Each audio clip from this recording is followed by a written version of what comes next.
for coming back with us this week. We are very excited to speak again with some of our friends from the UK, Stef and Lisa. They are an amazing couple. We are very excited for you to hear their testimony and their journey, and we're really looking forward to it. Yeah. So here we go. Hey guys, how are you? Yeah, good, thanks. Hi, both. Yeah, nice to see you. We're doing good, thank you. Awesome. And you guys, tell everybody where you guys live. We live in a place called Tredegar in South Wales. What is it called? In the UK. What's the name of it? Tredegar. Tredegar? Have another go? Yeah, say it again. Say it again. Tredegar? We could say we're from a little town called Trevaraba. Is that easier? Trevaraba. Hey! Yeah, thank you. Yeah. Thank you. I'm killing it over here. I'm almost speaking Welsh. Because you are Welsh. Almost. Oh, no, you can't do your Welsh accent. No, I have a very good Welsh accent, though. I'll save it for another time. Well, guys, thanks so much for doing this. We really this is really about the power of Jesus in people's lives is what we're really wanting to convey and really just people sharing their story and their journey. So what we kind of like to start every podcast with you guys just kind of telling and talking about how you encountered Christ and how old you were, what that journey was like, and then we'll kind of go from there. Does that sound okay?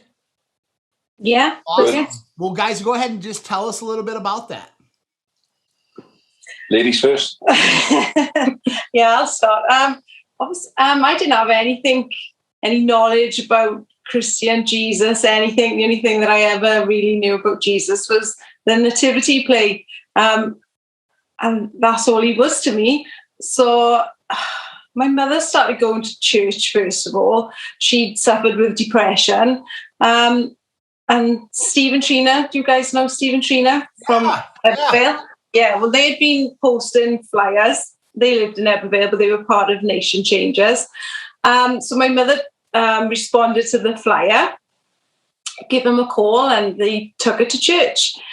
So literally within like a matter of 2 weeks, I seen like this huge change in my mother. So I was like, oh, me and my sister were chatting. It was a positive change, I have to say. we were chatting, and obviously everybody giving their opinion and chatting to Stefan about it. And Steph was thinking that she'd got involved in some kind of cult. And, so I was like, yeah, I think me and my sister will go along and see what's really going on there. She started fellowship with other people, where she had a new group of friends. So we just were intrigued by it. So me and my sister went along one Sunday. And just fell in love with everybody, literally. Jackie Dennis met us at the door and welcomed us. And there was Jim and Deb, and obviously Dave and Karl were leading the church at that time. Yeah. And we really enjoyed it. We came away from there and we said, we'll go back next week. So we went back the following week. Jim was preaching and he gave an appeal. We just responded, my sister and myself. At that time, didn't really know, but just loved the whole environment of it all, the people. So that was my first encounter with people of faith and receiving Jesus into my life, after a few weeks. Then the hard part was, sorry. How old were you at that time? I've been about 23. I think it was about 23. That's awesome. So appeal, you respond to the appeal. Then what happened? Yeah. And then I purchased a Bible. And then I'm just like this new Christian then, hungry. So I'm going home. I'm speaking about Jesus. I'm praying. I'm reading the Bible. I'm obviously got a new network of friends.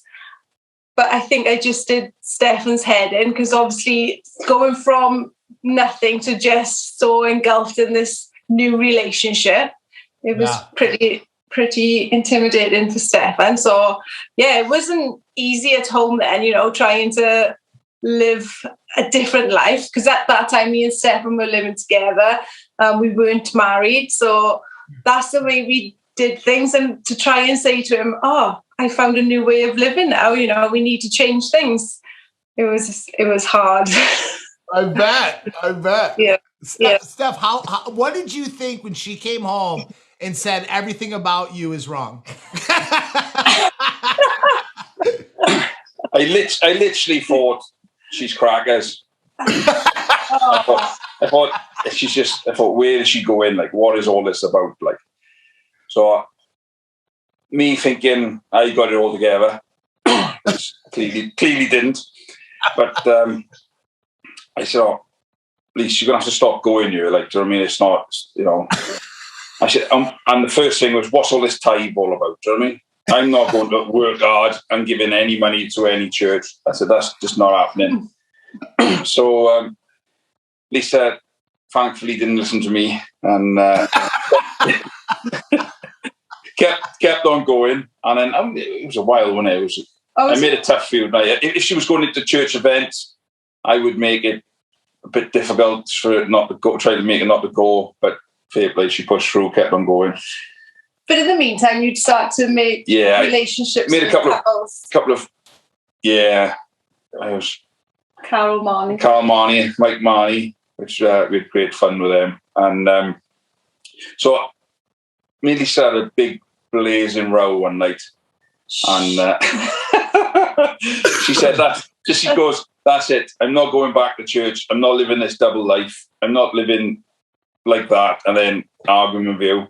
She said, right, I'm not going to church no more. And the penny just dropped. I thought, well, she don't go anymore. That means she's going to change back to her old self. Right. Because I preferred the new Lisa. So I thought, right, okay. I said, no, you can still go to church. All right, I'm a bit in the wrong here. Don't want to be controlling. You can go and do what you want to do. So then it went on a few more months. And then I decided to think, right, yeah, I'll come to church because Lisa invited me. I thought, yeah, I'll go. And I'll suss it really out, do you know what I mean? And I'll look out, I'll find out all the things was dodgy here. Yeah. So I was thinking, right, okay. And I said, by the way, I said, I'm not giving no money, right, this tithe nonsense you're talking about. Because I bet the leader of that church, which is Dave Roberts at the time, I said, I bet he's driving around in a big, massive Merc or Jaguar or something. I said, I'm not paying for his car, right? So you can forget about that. He's actually driving around in a Nissan, right? Which Dave loves the Nissan, but it's no Merc, like, do you know what I mean? That's great. So I went along and I thought, right, I'm going to suss these people out. I'm going to see through all these people. There's no way these people can be that nice, Yeah. So I went there, puffed my chest out sort of thing. I walked in there thinking, right, okay. And they were just all generally nice. They were all nice. I was thinking, I'm trying to look to pick fault. And I just couldn't find any. It literally blew me away. So I went a few weeks on the trot, and I think when I used quite regular. And then I think Lisa was out with the kids' work. I think doing kids' work, and Dave was like, he was preaching away, and halfway through, he just stops and turns to me, looks at me, and said, "The Lord said, this is your time." Like, so I'm thinking, yeah, I know I want to get saved. I do want to get saved, So, but if he asked every week I was there, he always made an appeal.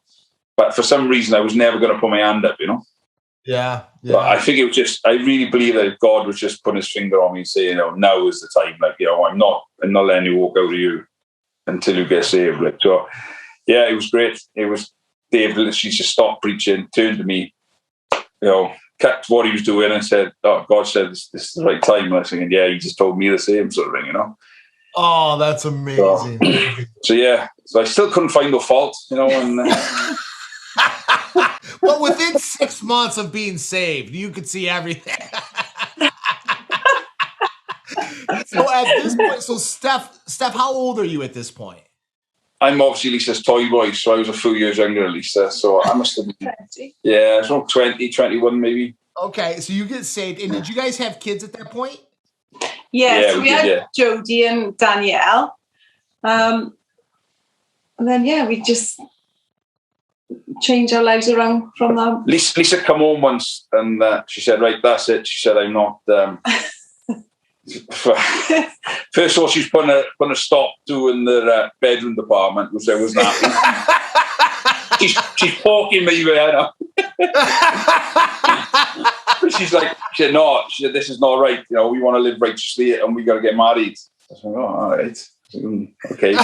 So, it wasn't just that we had to get married. We were doing lots of things that were wrong. Like, basically, over here you have like family allowance and things, but like if you're a single parent. So I was claiming as a single parent, and Stefan was and I'm working. So we were having all these benefits, and I said, like, this got to stop. And he's like, I'm telling you now, I'm not losing any money because of all that nonsense and blah blah. I said, well, I can't do this anymore because you would save the time. No, I wasn't saving when you were saying this. No, I wasn't saving. So I remember speaking to Angela about it, and I said, like, it's just heavy on me. I have to do it, you know. And she said, you know, you do the right thing and God will bless you in it. Yeah. And he look after Stefan type of thing. So anyway, I did it. I declared we were living together, and it was amazing because I'm going mad, man. I think, what are you doing? What are you doing? I got to start paying rent. You stop having money coming in. I got to work overtime.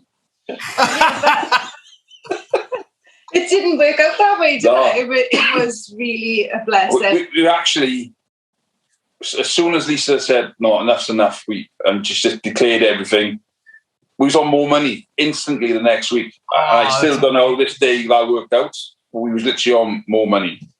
But we had obviously pay rent, benefits stopped, and we were on more money. It was crazy. It was God right through it. Yeah. And then I said to him, we need to get married. And he's like, oh, we can't afford that. No, I'm not getting married. I said, do you want to marry me? And he's like, yeah. And I did exactly the same. Just prayed about it. And I said, like, God will provide everything that we need, you know. She went down on one knee, didn't she? No, I didn't. No, she didn't. I put the registry office. But we had a lovely wedding day, didn't we? Well, the company I was working for at the time, they never ever give bonuses to anyone. Never. Since the company started up, they never had a bonus. So Lisa comes home and said, right, we're getting married in 3 months' time, wherever. So I'm like, how are we going to afford this? You know? Yeah, we didn't have any money. No, we literally live in week to week. So paycheck to paycheck sort of thing. And it was no savings. Like, literally, I think it was like within 3 weeks or something of that, I had a bonus in work. She was like, wow. So that can pay for that. And then I think it was like 4 weeks after or 3 weeks after, I had another bonus. So it just covered all the wedding, didn't it? Yeah. Literally covered all the wedding. And your dad paid. Yeah, my dad paid for some and stuff. So it was everything was covered. We had a great wedding. Yeah. And praise God. And I was living righteously. That's the best thing. Yeah, the moral of the story is we're living righteously, yeah. But I mean, this is how good God is, even in amongst all this. That obviously he spoke to Stefan when, you know, he wasn't a Christian at the time, but he could see God's blessing on it. Yeah, he's just so faithful. So yeah, I didn't want to. I really didn't want to see the blessing. Like I was like, no, you know. So I was really down on it, but it was just. It was there. It was in front of my eyes. I couldn't deny it anymore. It was, you know, God was all through and through. Like, that's amazing. How old were your daughters at this time?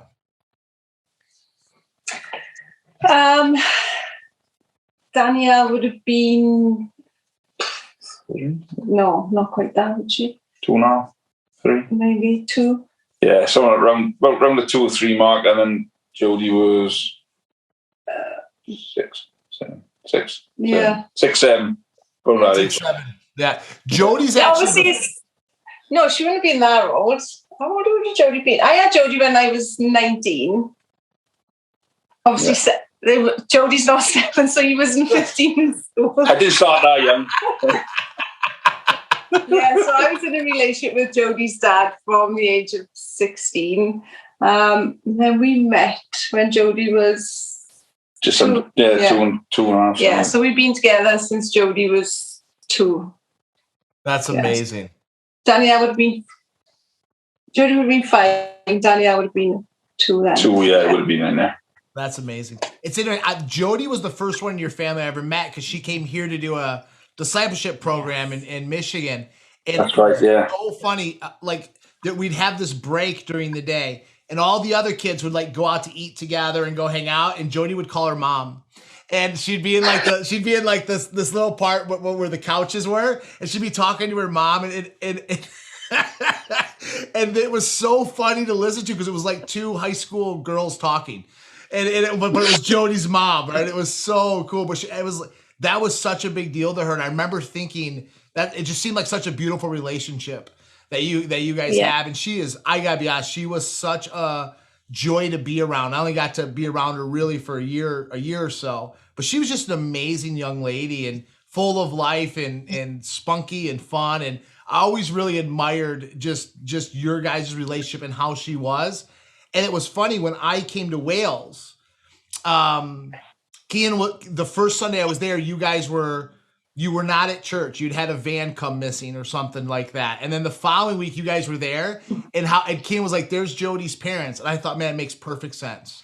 Right? Like you could just totally tell, like, obviously that's her parents. Cause you guys were just so, you guys can't tell watching this, but Steph, how tall are you? 6'4". 6'4", and he's big. Wow. So he walked in the room, and I'm like, "Wow, he's really big." And me too. I'm 6'4". Yeah, you are not 6'4", honey. You're like 11. So, but just the way you guys carried yourself was full of life and joy, and you can really see where Jodie got it from, and it was just so fun to just be able to put that together. And then I got to meet your other daughter, which was so great. You guys just have such a joy about you. It really is impressive and so much fun to be around. We really appreciate you guys and your whole family. It's been fun to kind of watch you guys, and listening to this part of your story is absolutely epic. It's amazing to listen to it. So you guys are in your mid-20s. Well, you're in your mid-20s. You're saved. You're married. Kind of talk to us about like how that shifted your life and like your priorities and how you lived, and even in raising your kids. Yeah. So from having like no background of church whatsoever to, finding a family, not to go too far into my childhood, but I grew up with my mother and stepfather, was in the best kind of environment. But then to be placed into a family of people who just wanted to love on you, encourage you, build you up, see you grow. I mean, words can't explain it, to be perfectly honest. And it really, really did shape my life. And obviously having spiritual mothers, Kim Daly, do you know Kim, Ryan's mum? Yeah. Kim and Richard had a big part to play in our lives as well. We just learned, I think you just learn skills from people, don't you? I learned from people, other mothers, how to mother better, how to be a daughter better, just learning these skills that I would never, I see, my sister, I got 2 sisters and they struggle a lot. And I think but the grace of God, that could have been me, not that I'm blowing my own trumpet, but my girls are, grounded. They have a relationship with God. They're not, Danielle's our middle one. She's not walking with God. She still, has a relationship with him. And I'm just so thankful that grounding is there. Yeah, that grounding is there, and that they are level-headed and they're just wonderful young women, They are. And I just think that I'm just so thankful that they haven't got the issues that I had to work through myself. That to me is priceless. So, What about you with your... Well, what was the question again, Carl? I'm just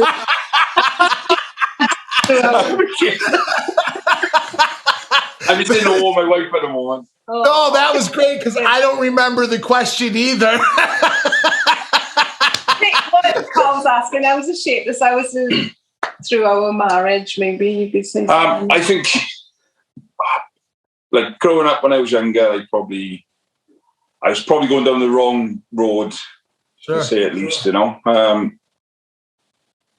And I think God definitely blessed me when I met Lisa before she was even a Christian. I think, honestly, God has just been through our lives. It's unbelievable. And if I could have been so far from where I am now without going so deep into things or whatever, but, you know, God forced my hands on to, you know, turned me in the right direction. He just didn't let me. Sometimes he didn't just, you know, well, there's a path, you can choose which one you want to go down. It was literally, you know, grabbing me, turning me and say, that's the direction you got to go in, like, you know. And, you know, people spoke into my life when I was younger.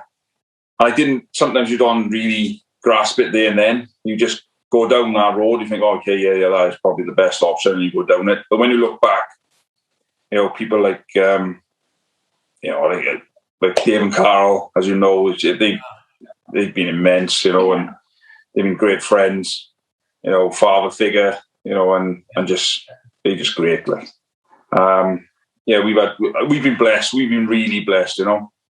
That's like we've made lots of mistakes, and we, you know, even along the journey, but we've had people just love us through it. They never judge us, just help us back on track, and that is just amazing. It's just the true nature of, you know, people living out who they say they are, you know. That's how the body of Christ should be. And it's just been an amazing journey, really. Like ups and downs, but I think as we get older, we get in. Like for many years, like when I first became Christian, and for a good couple of years, I old man didn't say I played church, you know. Yeah. You know, I went for the motions and thinking, this is good, this is great, and then, you know, I can see the benefits of this. But then, you know, when the rubber hits the road and you get to a point and you think, you know, this is real, like this is real, not just a good way to do. It is real, you know. Yep. And it's you know, God have touched me in times for my life, and I think, wow, like, you know, giving me goosebumps even thinking, talking about it now, you know. It's he shapes you, and it's amazing. It's so good. So good. And so how long have you guys been saved now? I was saved at 21.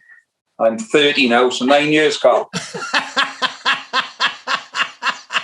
What are you laughing for, Karl?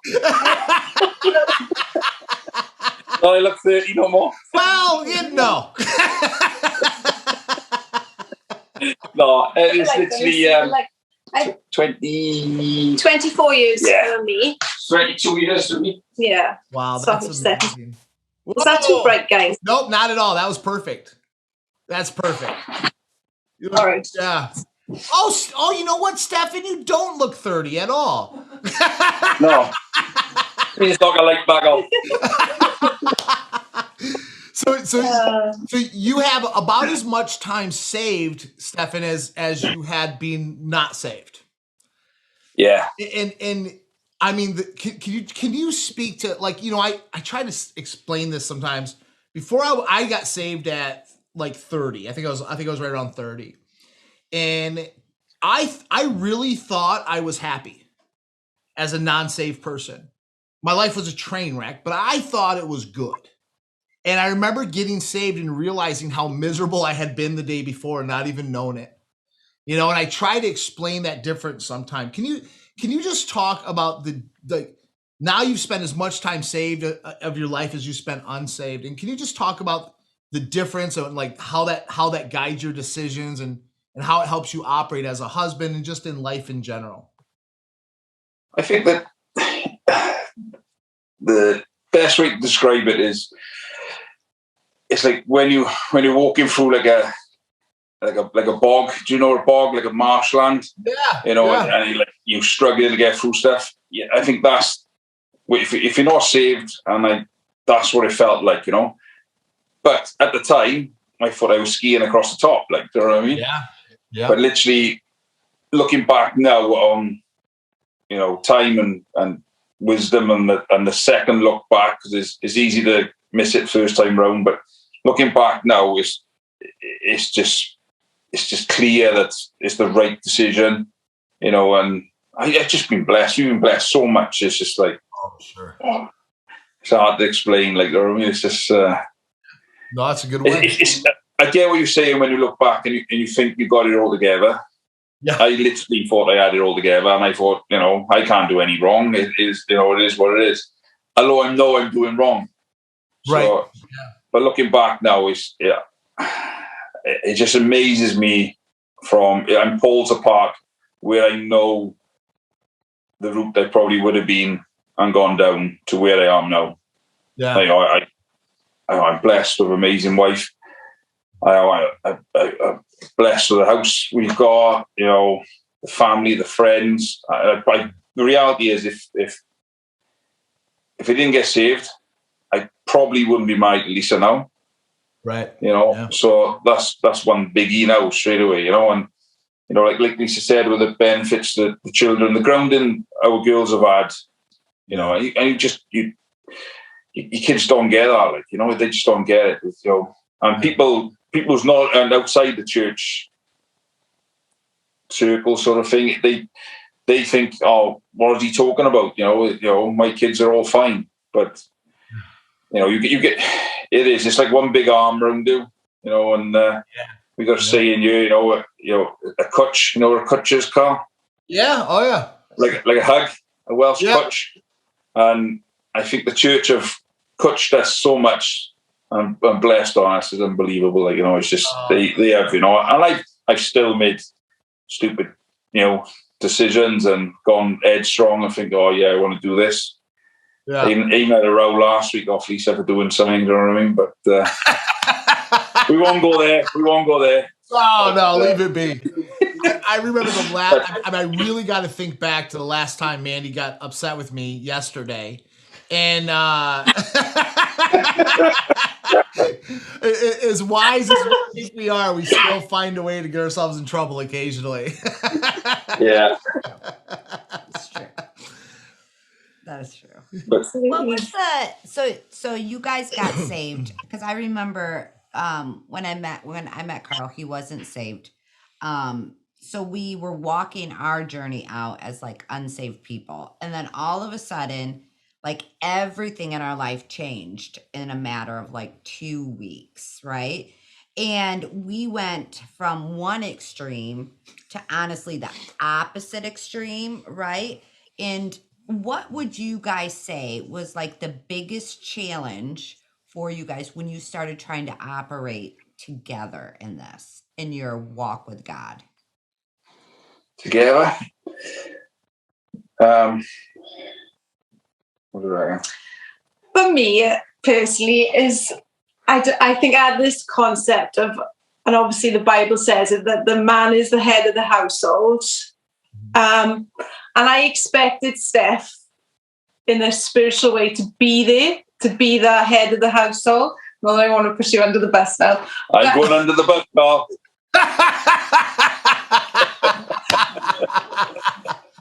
So I always felt that in everything, though, that I took the lead. Not saying that's the right thing to do, but it got frustrating. Oh, it still gets frustrating. And I used to think, like, God, like, why? What are you doing? Like, are you going to change him or what? Why is it me that is changing and doing everything? Come on, like, look at him. He needs changing. And for me, it was the frustration. I was more focused upon Stefan and what he wasn't doing. And I'm thinking, I'm taking the lead here, trying to do everything. Like, you want to man up.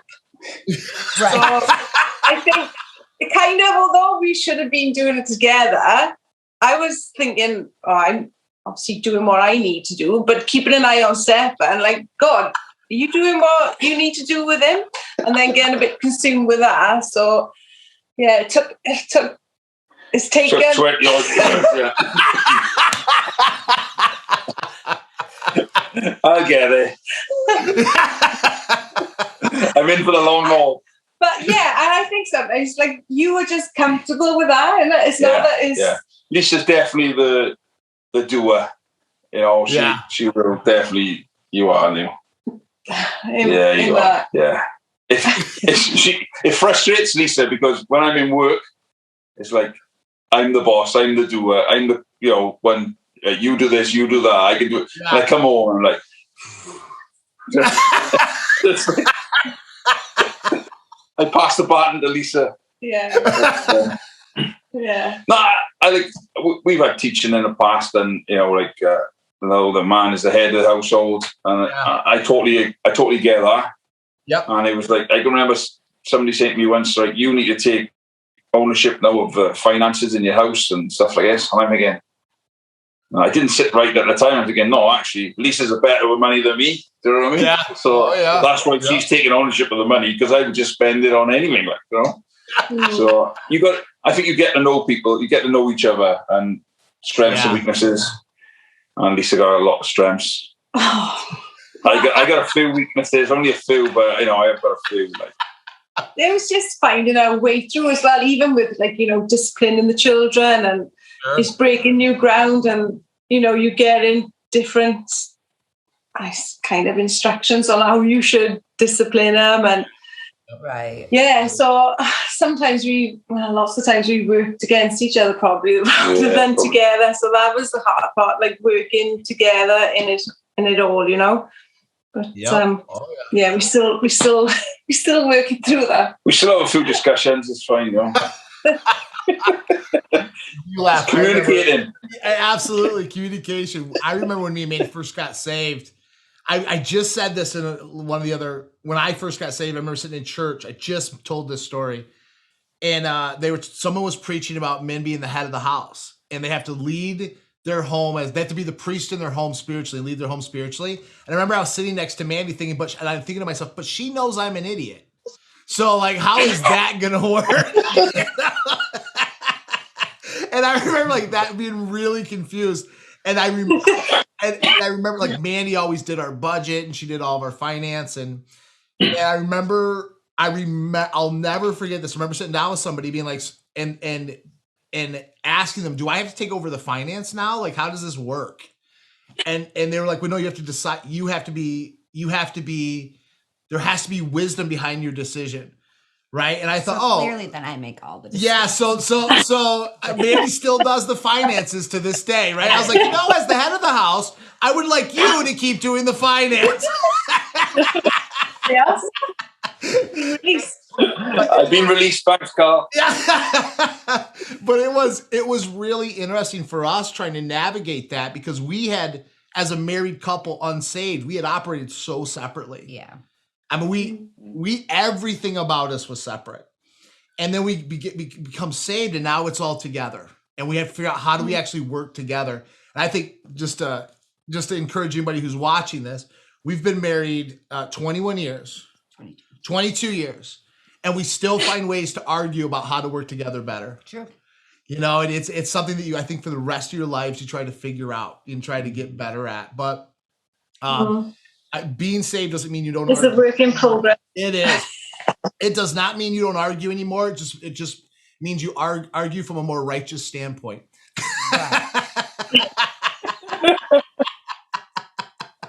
Oh yeah, I think the arguments have definitely subsided. Obviously in the very beginning, when it's just learning something completely new, isn't it? And trying to work together. But yeah, we're getting better. Yeah, we are. But I will say, although, like I say, I do a lot of the things, like if there are big decisions, like you will release me from it and take that burden, because I'm like, and he's like, don't worry about it now, don't stress, I've got this, like I'll sort it. So he still is that's it, he's pulled me back from under that bus, get me back down. He still is the covering in the house, and he's got to stand and give an account as well, so there we are. That's right. Absolutely. So if we can I ask you, just this last year has been an interesting year, right? And you guys have had a different experience in the UK than we've had here. And so we had to shut down the church here for maybe 2 months or so. and we've been able to start meeting again, and we're kind of back into the movement and motion of doing church with our friends and our family again. And can you just talk about like how this year has affected you guys, how you've grown through it, and just how you've navigated it? For me, I found it really frustrating. Yeah. Really frustrating. In the beginning, I was frustrated because obviously I was off work, and then literally after I was on furlough for about 11 weeks. So after I got into the second week, I was thinking, oh, that's it, I'm ready for retirement, you know? So it was great with the weather. God bless us with the weather. So it was like, I could have a bit of this in the house. But I just think I found the whole process, as in not going to church. Obviously, we done our own building in the UK at the moment, so we're renting it. So that the people we rented off obviously shut the building down because it's a public building, so we couldn't meet in a church. And I just find that frustrating. I think we should be meeting, but obviously it's not. It's taken out of our hands. Yeah. And I think we've been given a lot of advice through the media, which is creating a lot of fear in people. Yeah. And I know a lot of people think, oh, well, I'm not fearful, but people are fearful, you know. Yeah. Totally. So, but I think I'm praying that it'll be sorted sooner, and we're going too deep and upsetting people. You know, I think a lot of it is like if you can get a misinformation from the government and from certain areas. Yeah. But I'm having a little elbow now, so I better stop. I better go down that anymore.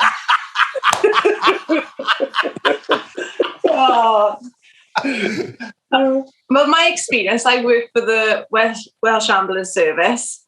Yeah. So when it first hit, there was no one had ever been in a pandemic before, unless you're 100 odd years old. Right, so it was totally new for everybody. I mean, organizations do prepare for things like this, but they never think that they're going to really come into action.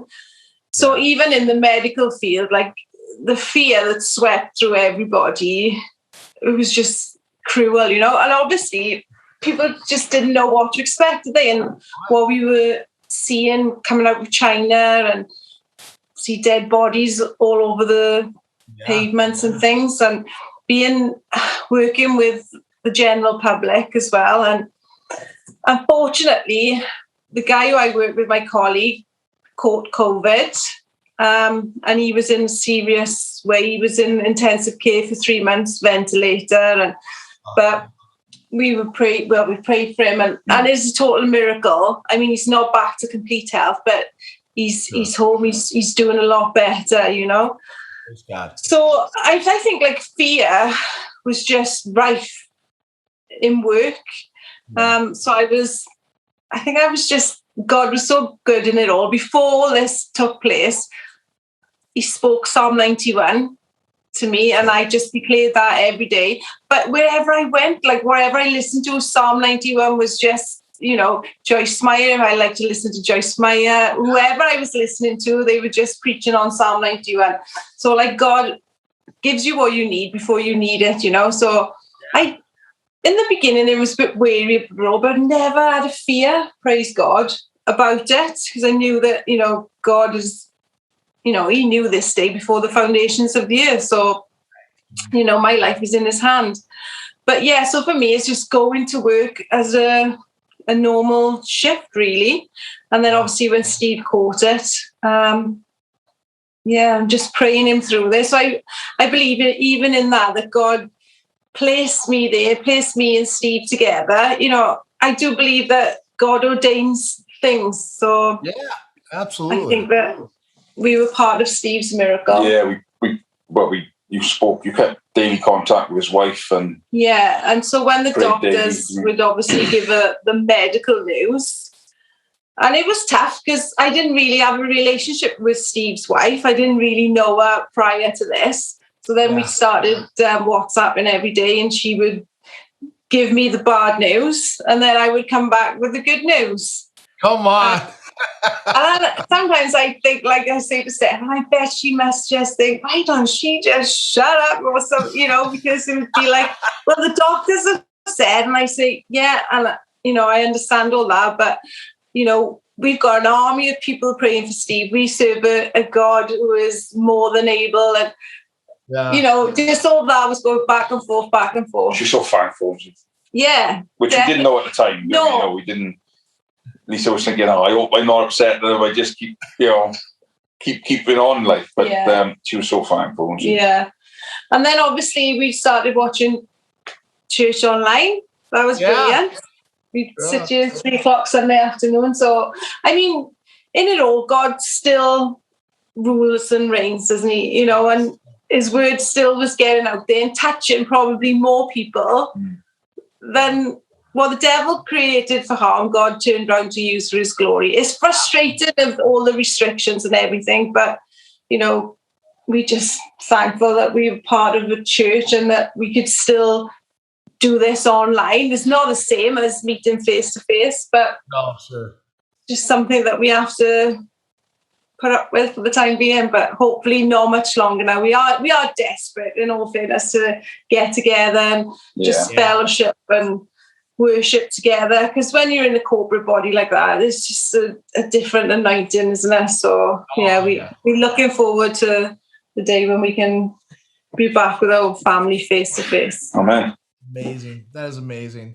Well, guys, I know our time's short. I want to honor our time, and I just wanted to say, me and Amanda were so much looking forward to this. One, my wife has never had the opportunity to really meet you guys, and because I wasn't invited to the UK. Wow! Every time. One day. But I've always the way you guys carry yourself and the joy that you carry, it's such a gift, and it's infectious, right? And I just was so encouraged and excited to be able to. I remember when quarantine first happened and Steph was off work, I got to talk to him one time. He was in his garden in like a lazy boy chair almost, you know, like a leaning back chair. And I was talking to him, I was like, man, this guy knows how to live his life even in a mess. You know? Karl, I should tell Lisa I was busy working on the house. Sorry. But you guys are just such a couple of joy. And I just wanted to kind of end on this last question is in your journey with Christ, like how, in your belief system, how would you tell somebody to keep this level of joy and this level of faith? What would be the one secret you would say to somebody about joy? Be real. Just be real. Just be yourself and just be real. Like, you know, I've done the both sides. You know what I mean? I've acted the, you know, when you go to church, so everything okay? Yeah, everything's fine, you know, and sometimes it's just not fine, you know. Yeah. But no, just be real. And if something's, I don't know, upset, then you speak out, like, and you know, and talk to people, and so. Yeah, for me, the Bible says, you know, the joy of the Lord is our strength. And it definitely is. It's just that relationship is with God. How could you not be joyful? You know, he's paid the price once and for all for us all. We just like, it's just, there are no words. It's just maintaining your relationship with God. It's just having that personal relationship with him. Spending time with him, that's what he wants. You know, hearing his voice, speaking with him, just having a whinge to him. Like, you know, God accepts us for everything. So for me, it is my personal relationship with God. And then I think is the overflow, isn't it? That just comes out in every other relationship then. Him first and foremost. And then it just permeates everywhere else. Amen. So good. Amen. Well, guys, honestly, thank you so much for taking the time to do this. It has been an absolute joy, and we cannot wait to be able to do it again with you guys. Face to face, maybe. Yeah, next time maybe face to face. Yeah, definitely. Up to that. You fancy coming to Wales, Amanda? Yeah, for sure. For sure. Well, The invitation's there now. yeah, now she's finally got an invitation. It only took 4 UK podcasts for someone to ask.